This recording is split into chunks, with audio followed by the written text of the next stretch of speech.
episode 126, and welcome into the Benches Cleared podcast, where we cover the best rivalry in all of sports. I am Jesse Gutierrez, and I represent the side of the San Francisco Giants, who technically went 3-2 this week. 2-3 right now. Hopefully we'll see what happens with the Angel game. We can go 500, but it's looking not very good right now. End of the sixth, they are losing. Yes. That was the worst intro of all time. I'm Tyler Coe, representing the Los Angeles Dodgers, who currently sit in first place and also sit at 4-1 on the week. Right now, we are in a 0-0 stalemate with the Diamondbacks on the top of the seventh. Hopefully, we can pull this one out, push it to 5-1 on the week. But at any rate, great road trip. It's been a great week in Dodgerland. I don't know about you in Suckville or wherever the hell you live in Giantland. And but it's been great over not here. Been that great. We can, you know what? Before we're gonna get back into actual form, and we're not going to talk about our teams at first, Tyler, because we have a lot more stuff to talk about going on around the league. No, he didn't do anything. Why are you trying to act like he's doing something? He's so out. He's so sorry. He's so out. I thought Chris Taylor pulled off a very nice swing move, but he is way out. He's 100% out. Sorry to interrupt. He's not Javi Baez, okay? He's not. You're not Martin Luther King. You're not. Stop trying to make fetch happen. It's not going to happen. Yeah, so before I get all depressed talking about how the Giants lost 2 in a row to the fucking A's, let's talk about something that is embarrassing for other people. Let's start the spicy thing for the end. Let's Baltimore issue. This podcaster who negative about the freaking Orioles for like 2.5 seconds gets fired for not saying anything crazy. I mean, I'm not sure if you saw the clip, but I was waiting for the part where he said some racial slur or, did something I'm still crazy, waiting for the negative thing. He didn't even say anything negative. He just said the truth. What negative? I mean, he said something that, I guess the Orioles are really bad against the Rays. Yeah, and that's just the fucking truth. Yeah, you can't say the truth, my man. I don't know. That's bad. That's bad for business. I forget who said it, but someone said it. It was on MLB or ESPN, but they said it perfectly. If you fire him or put him on leave or whatever they ended up doing, right, you have to fire everyone on the production team because there were graphics. There were graphics right, showing every point that he was illustrating. So this wasn't just like an off the cuff thing about, oh yeah, we're here at the Trop. It come to mind, we haven't done so well against the Rays here at the Trop. And then just going on a rant about how they haven't played against the Rays well on the road. I mean, this was all well thought out. They had a production meeting about it, obviously, if there's graphics behind it. So, I mean, dude, how soft do you have to be? You can't criticize your own team, and they're doing great this year. Right. They're doing incredible this year. Well, I think it's pretty obvious what happened. I mean, he obviously probably used someone above the owner's bathroom and pissed on the toilet seat, or he did something else, and the guy was they were just looking for a reason to fire him. I feel like that's the only thing that could have happened. Like, there was nothing negative that was said. I mean, it was just negative facts. It was like just explaining why they need to win this game against the Rays. Like, I don't understand. I don't know. It's just insane. There has to be some ulterior motive. The guy hit on the owner's daughter, peed on the seat. I don't know, ate the last freaking donut that the owner wanted. That's the only thing I can think of. Yeah. I mean, it's just embarrassing. Like, imagine if you just open the broadcast with, the Orioles come in having lost the last 3 games. Is that too negative? Is that worth being fired over? I mean, dude, who's going to want to take this gig? Like, when the season's over and they're looking for a full-time broadcaster, not Right. fucking me. Right. Like, I don't I want mean, to I have guess you to. can call me. I guess I'll take the job. But imagine, like you lose 5 in a row, and the Orioles have been great. The last Nothing few wrong games have here. been Don't great. look at anything else. Yeah, the World Series, it's coming. It's been great. Fucking embarrassing. So stupid. Embarrassing. And I guess it would be really awkward too when it comes to like they're gonna have to do something. There's so much backlash going on right now. I can't imagine them not either. I don't know if they just hope, bury their head in the sand and hope something else blows them out of the news, cycle, or if they have to issue an apology or try to hire him back. But that's just, I don't even know how that conversation is going to go and how it's going to look. So do you just double down and fire the other guy too? Like, I don't understand. I don't If you're know. going to If play the I'm villain, Kevin then I say, Brown, fuck it, fire everybody. if I'm Kevin Brown, I'm hoping they call me. They want me to come back, and then I just straight lampoon them on air for one game until they fire me again, and then ride off into the sunset. That's what I would do. But I'm a spiteful man. Just go full half baked and just like fuck you, like on Right. air. Right. This guy's cool. Fuck you. That's what I would do. But that's me. Yeah, that's a good point. I guess the obvious is our next topic for around the league has to be fight night between Tim Anderson and Jose Ramirez. I'm not sure what Jose Ramirez was so upset about to get everything started, but I mean, probably easily one of the best baseball fights we've seen since Jose Bautista and Ronan Odor. Like that's 100%. And the thing is like when I saw that, I don't know if I just saw this with I don't know. I don't, because I don't really have a bias with team. I like both players. I know Tim Anderson kind of has a little bit of a rep. So, but I when I first saw it, I was like, Tim Anderson was winning the fight. Watching in real time, I was like, he got him twice, and then he just got hit with a stray. Shit happens. Like, it is what it is. But then I watched the John Boy breakdown, and I saw that Tim Anderson missed both punches. And honestly, I don't know. Before they fought, it honestly seemed like Jose Ramirez didn't want to fight. Like when Tim Anderson put his hands up to square up, it looked like he put his hands up too, but was kind of like, dude, what are you doing? Like, why are you trying to fight me? That's what it looked like. I don't know, from the back. I don't know if that's just this fighting stance. I don't know what's going on. But in slow motion, Dave Chappelle was wrong. In slow motion for Tim Anderson looked extremely worse than actually what happened. Because it actually looked like he was kind of got a good couple hits in before he got knocked out. To me. Yeah, I mean, I'm still just very curious as to why. We still don't have a definitive reason as to why. No. I mean, I know there's, some jawing going back and forth, and there was some talk about, some shit talking to some rookies on the Guardians, and JRam, being the vet, just kind of stepping up, which I think that's dope. That's dope that if that's, he's kind of doing that, but that play in particular, JRam just slides in between his legs. There's nothing. There's just nothing there. I was just very confused. When I saw it, I was like, oh, I wonder what happened earlier in the game, but nothing happened. No. So, Jose Ramirez was the one that was mad. I don't know if he was just mad because Tim Anderson was just still standing over him, but I mean, you still have to hold the tag on. I think he was mad because he's been talking shit to like some Guardians rookies. But that's not the reason why you fought him. It was because he was standing over him, or maybe it was because of the tag. We didn't really get any analysis on exactly what happened there, but the best part is that it just resembled a hockey fight.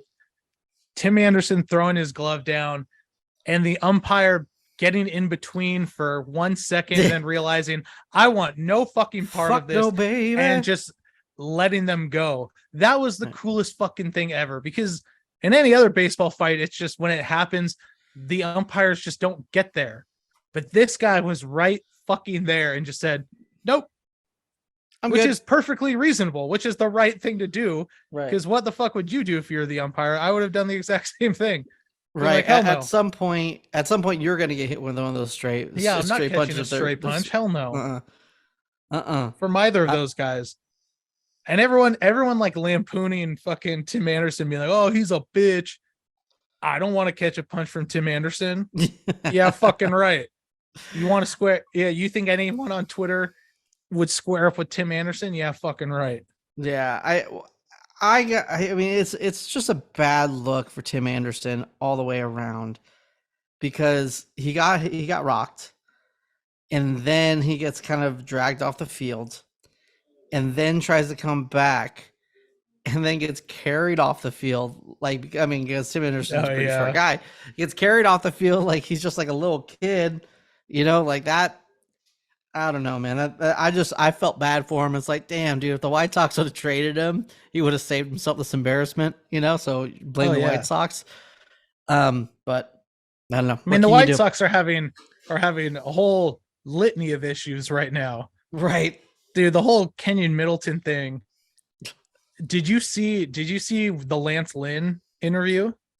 I did not. I heard So about it, but I was gonna watch it. But explain, please. so Kenyon Middleton makes all these accusations saying rookies are sleeping in the bullpen during games.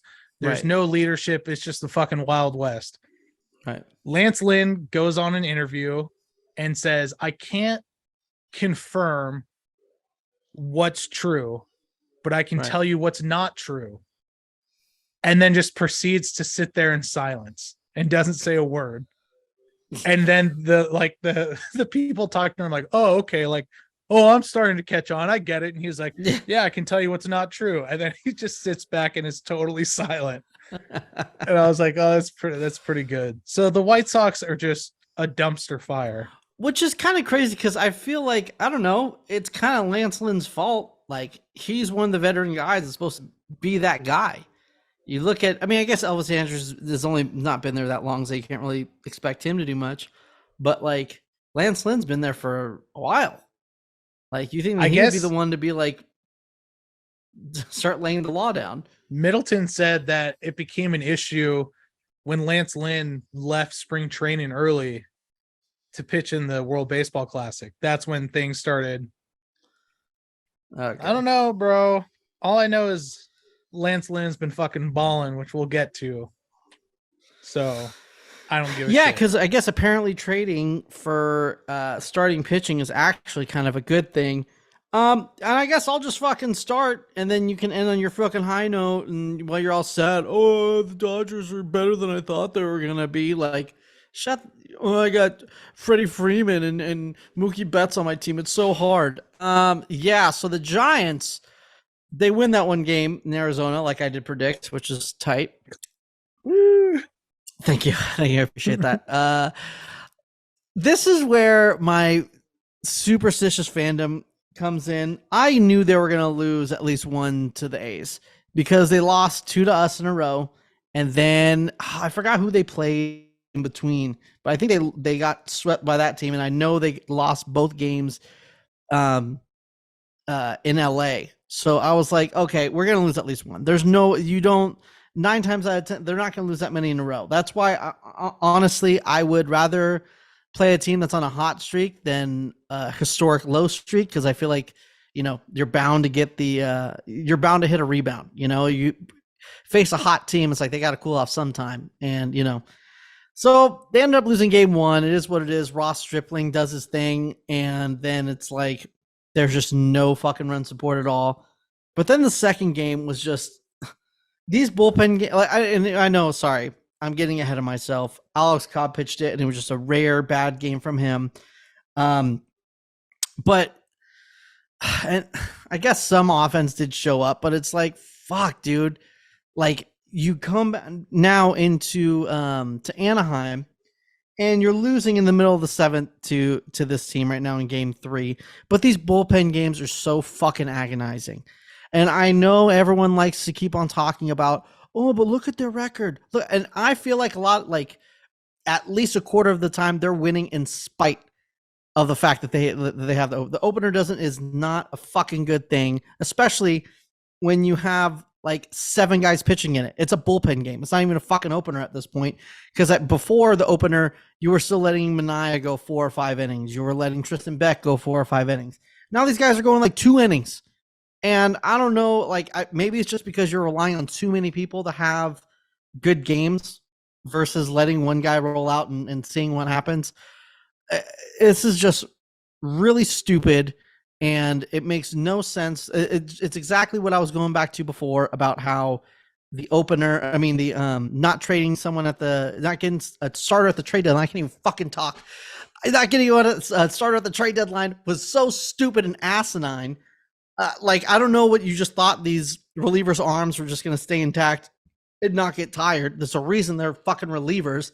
They can't take that much stress. I don't know. I feel like I'm taking crazy pills right now. Like, I don't know. It's just fucking insane. And I guess we'll just go into my stud and dud of the week. First, I just want to say Wilmer Flores is the fucking man. I'm gonna gloss over this really quick because I've already heard people talk about how hot Wilmer Flores is and how good he's doing, and he deserves it. But right now is not a good time. But I am going to give Wilmer some love. He's been hot for the past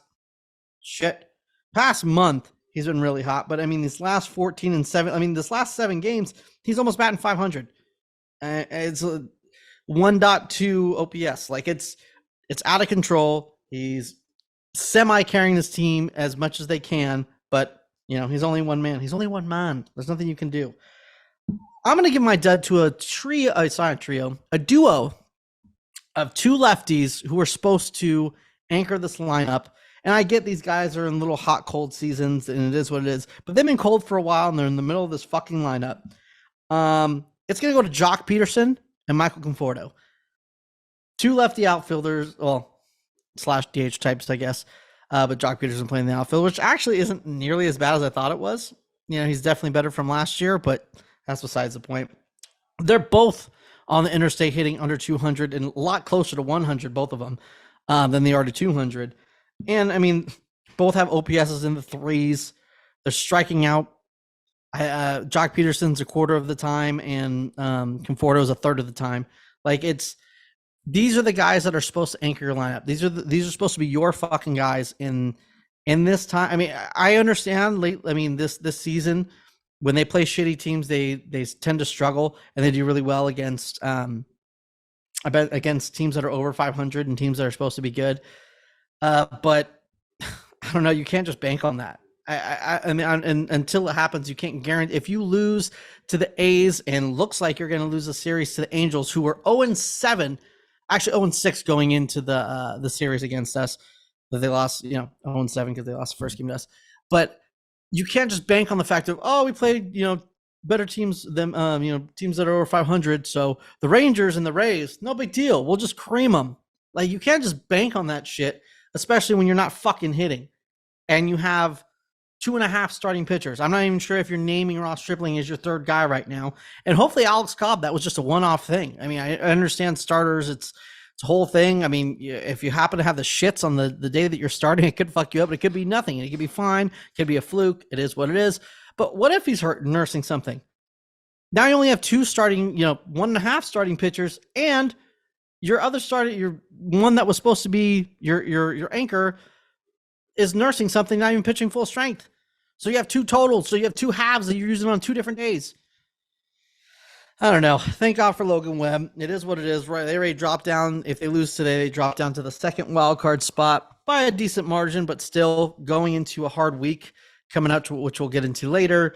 It is not looking very good, and fuck baseball at this point. That's pretty much where I'm at. I'm at. Man, I love it. I love it so much. Suck a so dick, Tyler. Good. So good. Yeah, Dodgers very different. The Dodgers had a great week. Having a good time. They take 3 of 4 from San Diego, do it in fantastic fashion. I'm just going to start with Monday's game, the last game of the series. Dodgers are down 5-0. I'm at work. I'm in my office. I'm pissed. I'm like, God damn it. Of course, we're going to split the series. Fucking Dodgers. They blew it. sons of bitches. Tony Gonsolin can't pitch. He fucking sucks. And That's one of what you my were boys, hoping for at the beginning of the week, wasn't it? That you were hoping for a split. I wasn't I'm not hoping for a split. I'm That's what you thought was going to assuming happen. that's what's going to happen. I'm always hoping. I'm hoping they're going to go 162-0 every year. Mm. Not. Well, come on, Jesus. Go ahead. Anyways, Sorry, I'm interrupting. Go for it. the Dodgers then proceed to score 13 unanswered runs, and give the Padres a reason to jump off the Coronado Bridge. Just go, right behind Petco, jump off the Coronado Bridge, kill themselves, call it a day. I do want to mention. I'm going to cut you off again. I know I apologize for it, but also fuck you. I actually went to that first game, and there was almost like 3 fights in my section. It didn't happen, which was a little disappointing. But they could have gotten the full sweep if the Padres didn't go from a historic like fucking comeback in the 9th inning. Whatever. Anyways, Freddie Freeman, a little ground roll dub. Anyways, bitch. And then you get Seth Lugo's salty baby bitch crying ass. Oh, the Dodgers stealing my signs. Oh. And then his manager doesn't even back him up, which is fantastic. Bob Melvin even just, if they did, it's part of the game. And then, so no one even has their starting pitchers back. And then on Twitter, everyone's like, he's not even a starting pitcher. This is bullshit. Like, whatever. You're happy about that. It's like, oh my God, like, little brother, relax. It's okay. Right. Everything's going to be all right. So yeah, I mean, really it all just, the one game I went to at Petco this year was the Kershaw crying meme. That was the only game I went to at Petco. And ever since then, it's just been a fucking disaster for the Padres, and it's been great. You love to see it.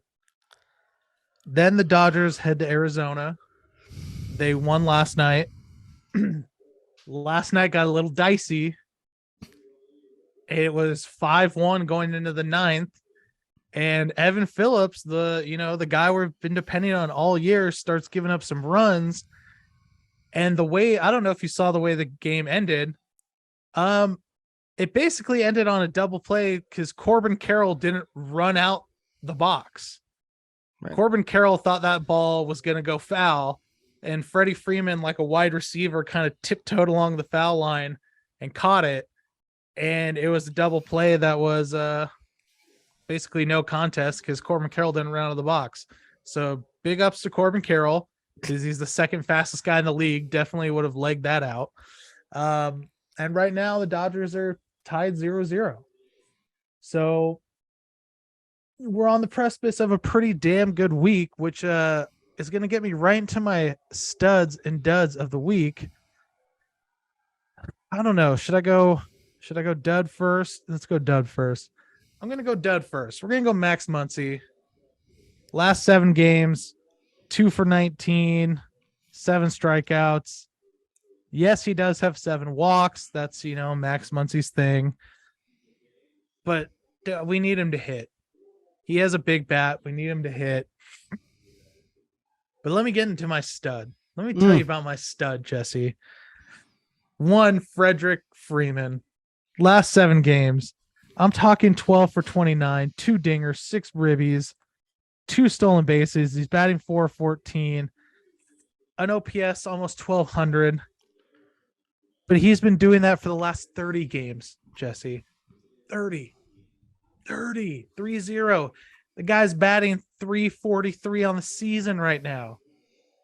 It's pretty good. Yeah, he's pretty damn good. It's I can't put into words what this man is doing. Well, you can actually put it into words. It's actually called statistics, but I don't know. Maybe he makes a run at that 400. Maybe he bats 500 the rest of the way. Right. I would be fine with that because that means he has to go cold at some point, so he's gonna get cold in the postseason. So this whole notion that there's this huge gap between him and Ronald Acuna for MVP is fucking preposterous. I don't understand that at all. That race is fucking close. It's very close. So it's incredibly close. fuck you. Oh, a stolen base. Oh, he has a few stolen bases. Big fucking deal. I think he has a lot of stolen bases I and don't plays a care. harder position in the outfield, like than Uh, first. uh. I'm just saying that Freddie Freeman has to have for sure, like not I won't say way better, but he has to have substantially better statistics than Hey, we'll Ronald Acuna see. for him to win. When Freddie ends the season batting 360, I don't want to hear it. Okay. I don't want to Okay. even hear the I will. comparison. I'll give that to you if it becomes that, but It's going to. I just don't know if it's if It ain't a if guess. It's what it's going to be. Okay. Because I mean, we're looking test at me. it right now, right? Right. Let's see. Acuna's got 5.7 WAR, 26 homers with a OPS of a one daughter OPS, 23 home runs, 5.3 WAR. It seems. I mean, it's very close offensively. OPS plus, I think Freddie has him. Yeah. So he gets him like a little. I mean, there's a lot of things that Acuna has over Freddie Freeman, and he plays right field versus Hey, it's not Freddie's first fault, base. Bro. You put Freddie Yeah, in but right you got field. if it's a harder, I mean, a Hey, defensive position. You put Freddie in right, baby. Hey, anything could happen. Anything is possible if you just believe. That's right. I mean, that's right. Where's the stolen bases at? Oh, that's not up here. But I mean, I don't think Freddie Freeman has any stolen bases. Probably, yeah, 16. Yeah, 16 stolen bases, which is way more than I thought. And then 53 for Freddie's Acuna. got wheels. Freddie's got wheels, baby. I'm just saying, Freight train. he has just in the same way. Last year, Judge had to have way better numbers than Ohtani offensively to even be considered an MVP. That's what has to happen. Hey, whatever. David Peralta. Ohtani still should have won it, but go ahead. David Peralta, 2 ribby single right there. Dodgers up 2-0 in the top of the 8th. Top of the 8th. Fuck. God, yeah, this is just becoming so bad. This is coming really sad. I mean, I don't know. Fuck it. I guess we are just gonna go ham on the fucking Rangers. Yeah, I guess we'll jump into next week and start getting sad about next week.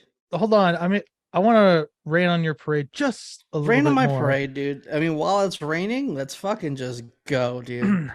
Fucking the Dodgers drown also me in signed sorrows. What would have been the #1 draft pick in the KBO, Young So Jong, for only $900,000, which they freed up in international draft slot money by those trades with the White Sox.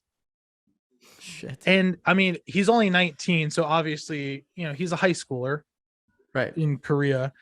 So he's years away, but he's just going to be another future superstar.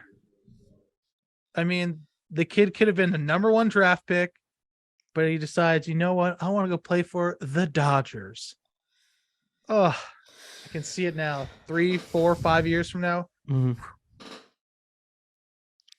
And let me just say 2 other things before we just get into the week in general. Sorry, I want to let you finish. I'm going to say 15 other things. Walker Buehler, Blake Treinen, both threw sim games today. Walker Buehler threw 1 inning. Blake Treinen, I don't know exactly. I would imagine he threw something very similar. They're both on the aisle from injuring themselves on January 6th, right? I don't get this notion of Walker Buehler being some MAGA chud. Mm-hmm. Listen, like Blake Treinen's very warranted, right? But Walker Buehler, I don't get it. Listen, they're hanging out together. It's called guilty by association. There's no evidence. There's plenty of evidence. He knows who Blake Treinen is. That's who he is.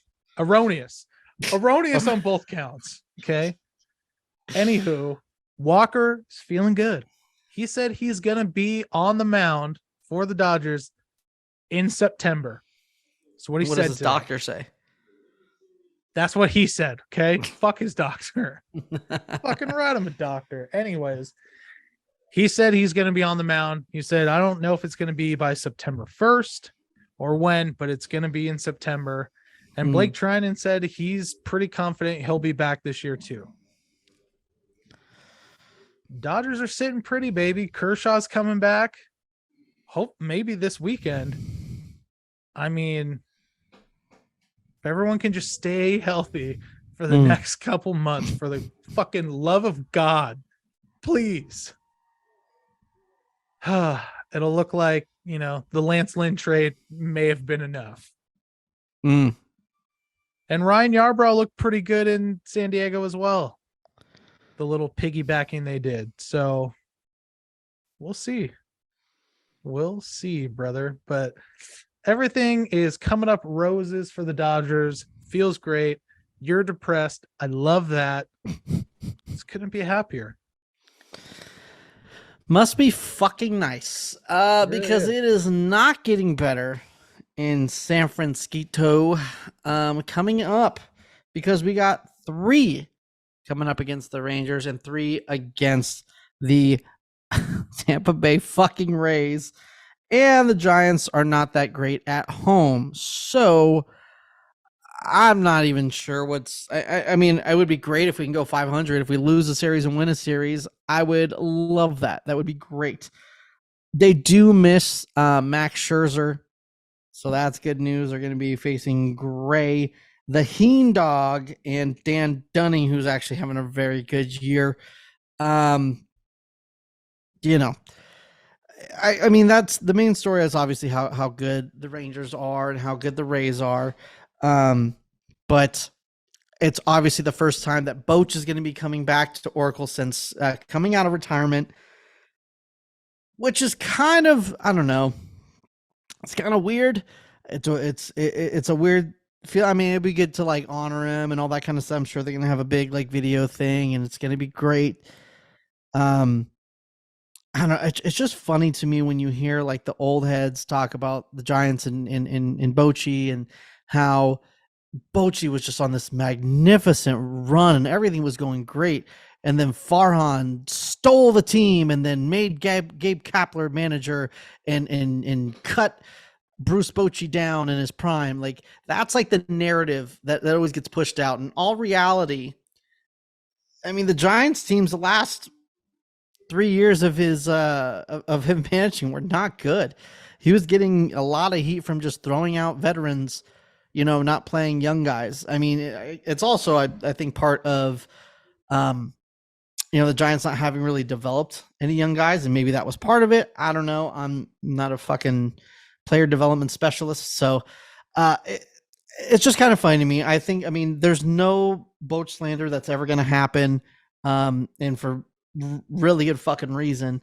But it's just kind of funny how like the narrative from some people gets really changed. Everyone was wanting to move on to like a new way of thinking, and even these old heads that were during that time, the last years of Boch, they were talking about how the A's are so exciting, how they're just hitting home runs and walking, and then when the Giants started doing it and even being successful at it, it was it's so boring and oh my god, just complaining. So I just know that's going to happen all week. I know that really has nothing to do with what's going to happen, during the games, but I'm feeling it. I know that's what's going to happen. Yeah. So in a long story short, I hope the Giants go 500. That'd be great. If you can guarantee me 500, I'd be happy. So that's what I'm gonna hope for, Tyler. Team 500. Let's go. Bummer. I mean, really, there should be no reason that the Dodgers don't sweep the Rockies. The Rockies are awful. They got even worse with the trade deadline, with dealing their 2 best offensive players, arguably. Right. I mean, sweeping a team in a 4-game series is hard, no matter who you're playing. So realistically, 3-1 would be great. So I'll say Dodgers go 3-1. That would be fantastic. And then Milwaukee's coming in.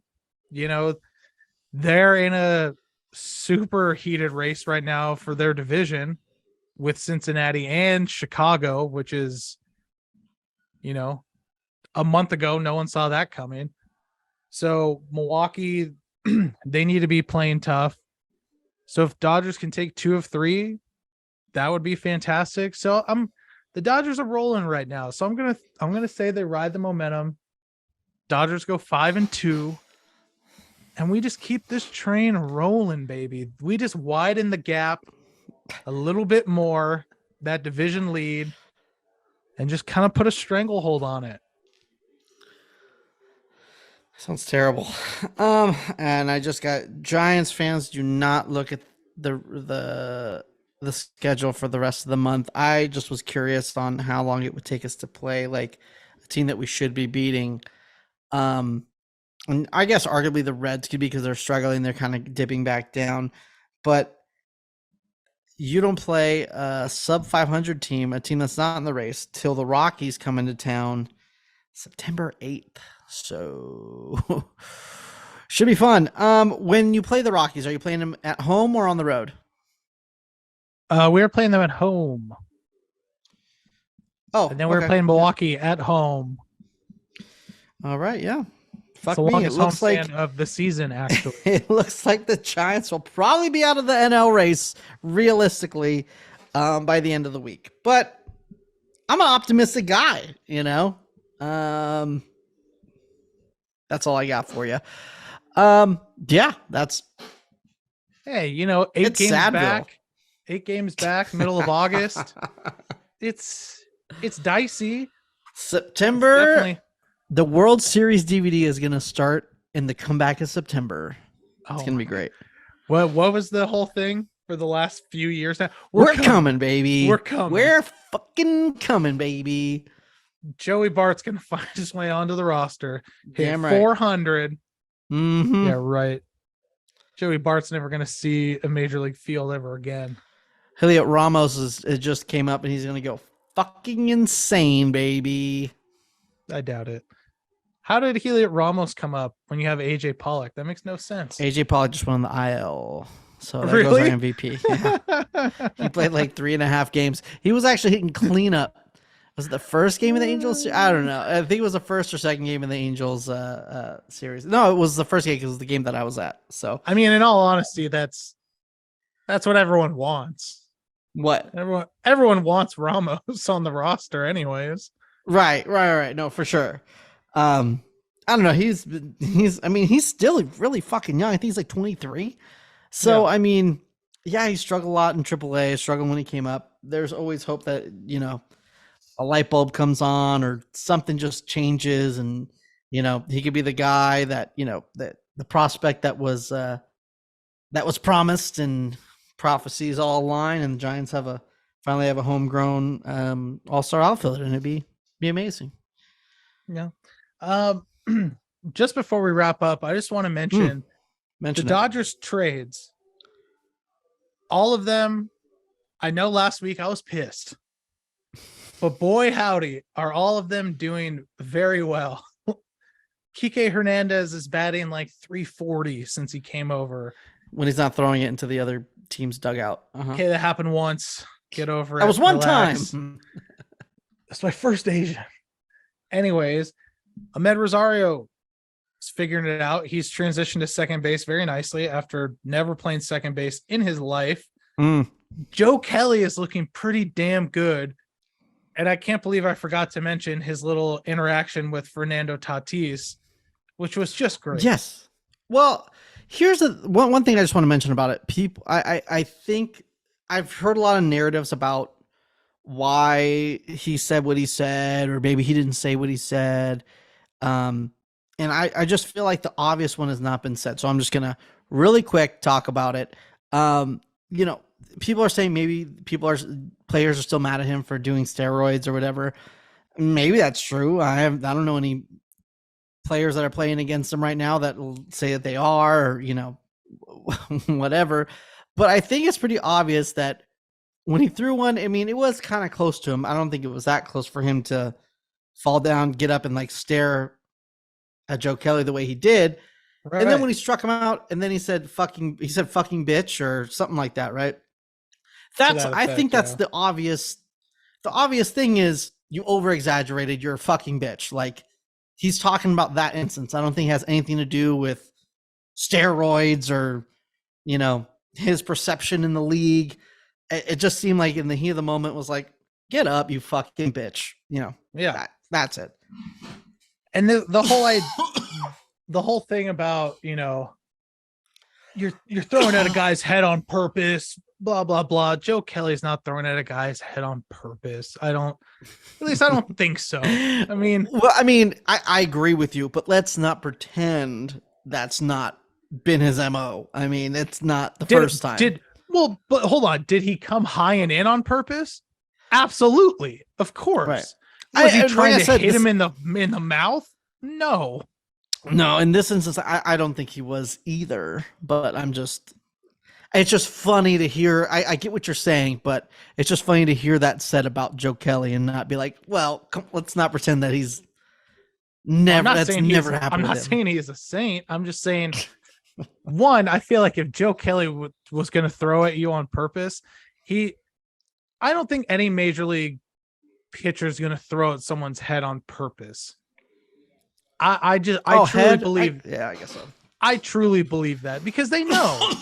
I think there's definite times when players throw at other players on purpose, and just trying to get like the back or something, and of course, then gets the head. But yeah, I can't think of one instance where someone threw at the head on purpose. Yeah, I can think of off the top of my head. And then Lance Lynn through 2 starts has looked fantastic. Yeah, he's given up the long ball a little bit, but he's eating up innings, which the Dodgers so sorely need. And he's letting them put the ball in play, but giving up soft contact. I mean, turns out Andrew Friedman knows what he's doing. Andrew Fleesman, baby. So, what a bitch. I won't speak ill of Andrew Fleesman ever again. Mm-hmm. Well, one thing I won't ever do is talk negative about the Giants again, because Brandon Crawford just singled in the 9th inning, baby, which means if they win today's game, they're 3-3 for the week, and obviously means all the things are solved, and we're going to go on a World Series, and we're going to take over the first. Runs? What? Was that single worth 4 runs, or are they still down 4-1? Not necessarily.